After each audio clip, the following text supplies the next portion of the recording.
Welcome to Sean Can't Cook, but John can. Sean and I have been actors for many years, but I assure you, this is no act.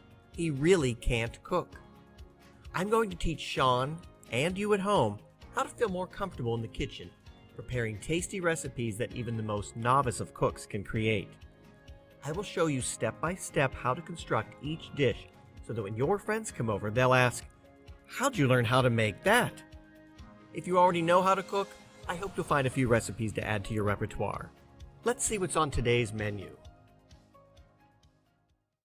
Hello and welcome to Season 12, Episode 1 of Sean Can't Cook, but John can. But I'm learning. You are. I It's am. been a year and a half. I think you've learned some things. You've been asking questions. He watches cooking shows with me now.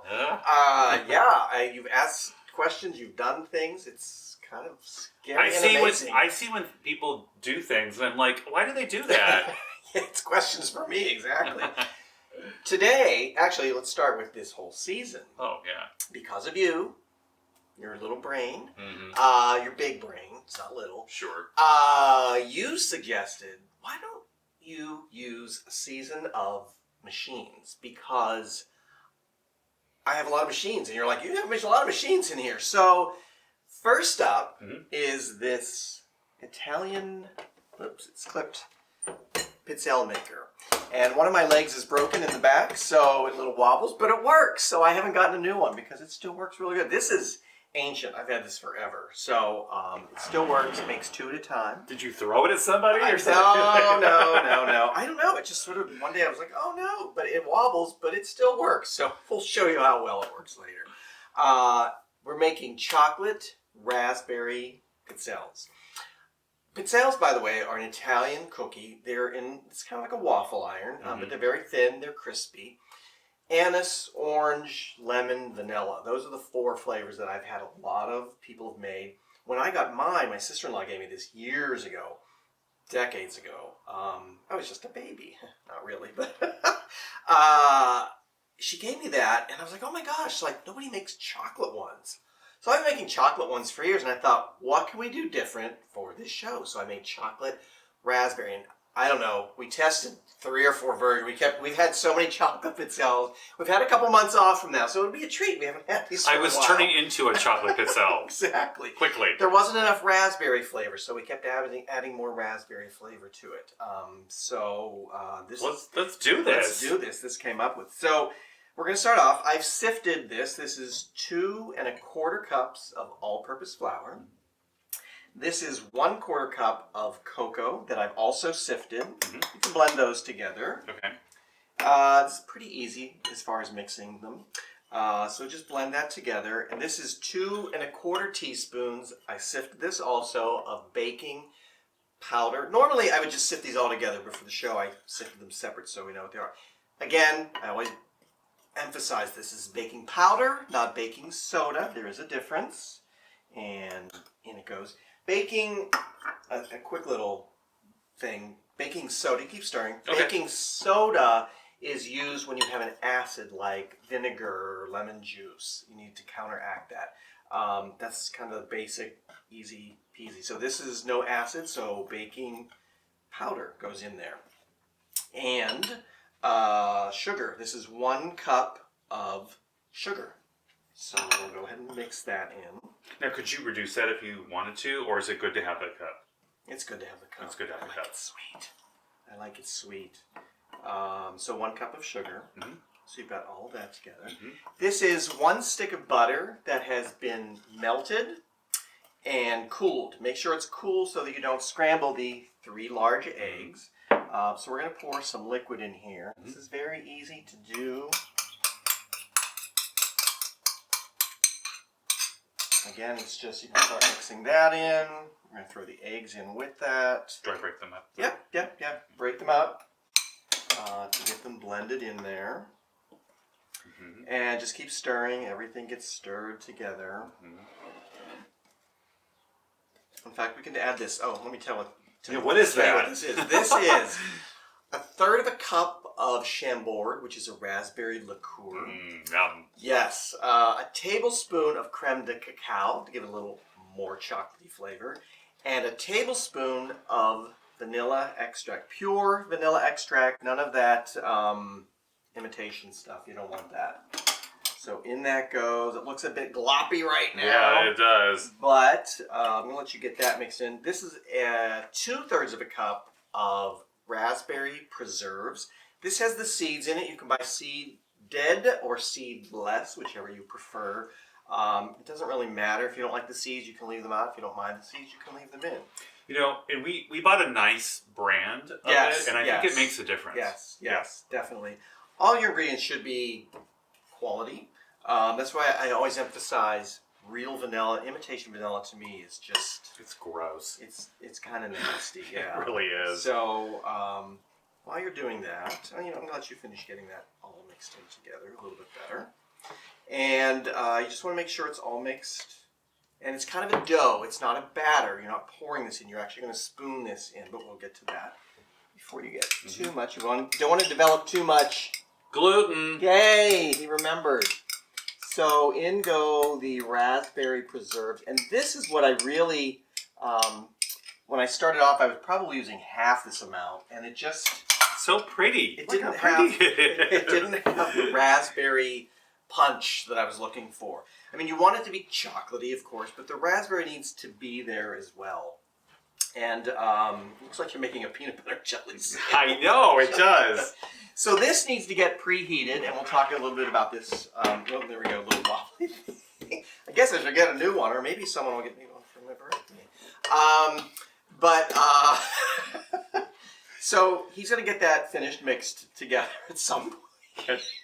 I'll talk to you in a while. So we're going to preheat this. There's a little light on top. Waffle irons have the same thing. It'll go off when it's ready to go. It usually takes about 10 minutes to get it nice and hot. The other thing you're going to need are wire cooling racks. And I have 3 of these, which we'll lay out in a minute.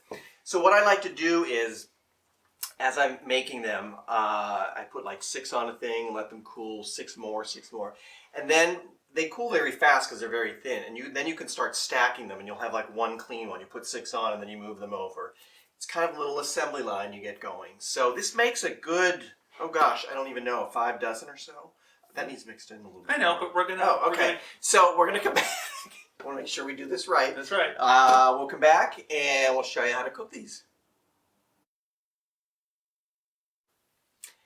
The Pizzelle iron is heated. The light has gone off. Mine, when the light goes off, it's ready. The light will go on and off as you're cooking. You don't have to wait for the light to go off each time to start each one because you'll be there forever. It takes a little while because you're only doing 2 at a time. I think they make ones with 4.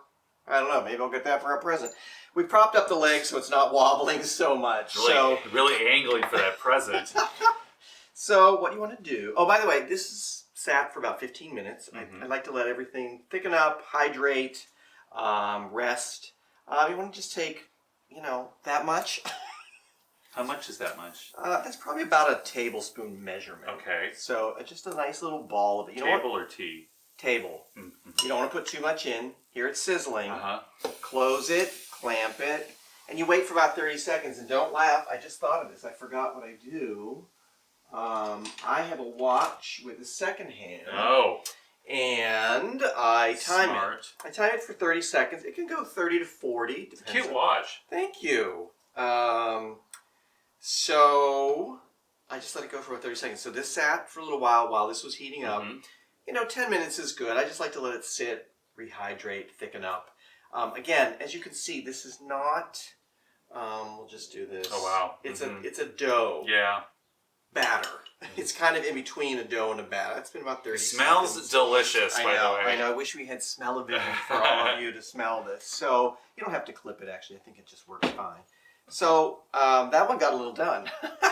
And that's okay. So I use a fork to get them out. Well, that was kind of not one to cut. So these got a little done. So we were talking too much. So let's do. So they're a little wobbly when they come. They're yes, a little. They're very like this. That's why I put them flat. Oh. You can make there's forms you can buy that you could make like an ice cream cone. Oh. Or you could just simply roll it like that and fill it with some cream. Yes. You could make cannoli with these. It would be a little different. So we'll just keep on like that. Another thing, these don't come off. They're not washable. which is kind of weird. So what I do, I throw those two out because I haven't used this in a while. Oh. So it gets any of the old crumbs if they were left. You can wipe it out, which I do when I'm done. So it is non-stick. I see a little sticking up here. There, we got that gone. So we're going to do a couple more to show you what is going on here. And then guess what? Guess what? I don't know. You're going to make some. Oh, no. So, see, it doesn't have to be perfectly formed. I'm going to break the Pizzelle machine. No, you're not, into a round ball. So this time, I guess I do use that clicker. And sometimes, don't laugh, I'll say out loud, like when I'm watching this, like 4. So I know that when the second hand gets to the 4, that's 30 seconds. So, and some of them that get done a little bit more, I kind of like those actually. So, I like the crispy But ones. anyways, these two, see, they're already starting. Oh, wow. They're starting to cool. They really firm up. They're gotten a little crispy. They're still a little bit warm, but I'm going to toss these out. Okay. Back here. Those are going to get tossed out. 5 more seconds. Oh my gosh. So this is non-stick, and I'm using metal, and you're like, you're crazy. Well, you're going to scratch it up. I have found that it does not scratch it up.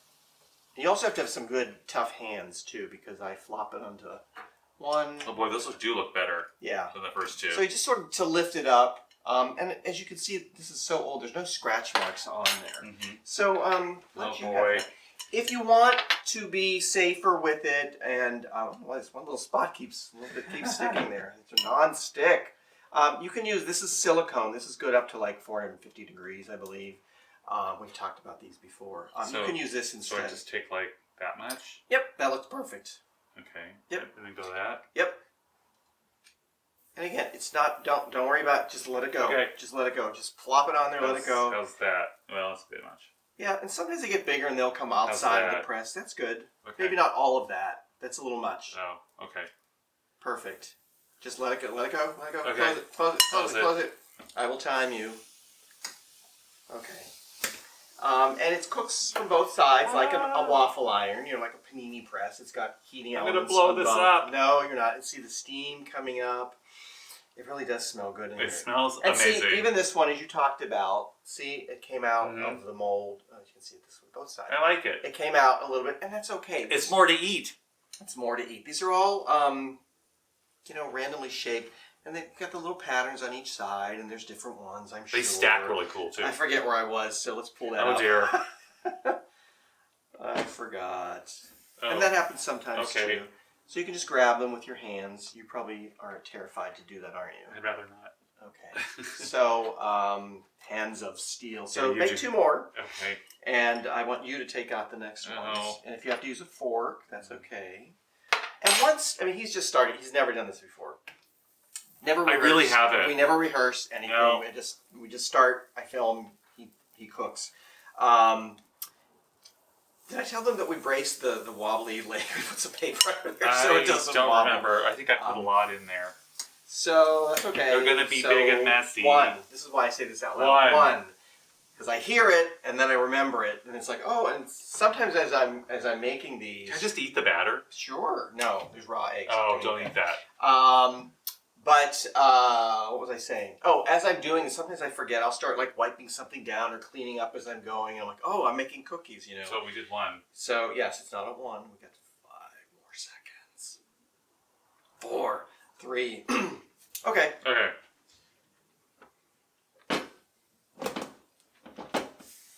Yeah. Grab it. Grab it. It's not that hot. You'll find it's not super hot. Yeah, it is. Oh, this Jeez. Like you saw, our hands are different. So there's Good the Lord. 4. There's the 4. It's not that hot. I don't know. To me, it's not. But see, you can do that. There. You get a round of applause for that. I don't think I've ever given you a round of applause. I don't know, but I'm not burning my hands like so him. That's what you do. So as I said, I've got 3 of these somewhere else. And I just keep, once I get all of these filled up, then you can start stacking 2 of them and keep 1 open and just keep rotating them to do that. It smells like hot chocolate as a cookie. Oh my gosh, with a little raspberry kick. So we're going to finish making these and we'll come back and have a taste. And that's it. Italian chocolate raspberry pizzelles. I hope I'm saying it right. We'll be right back.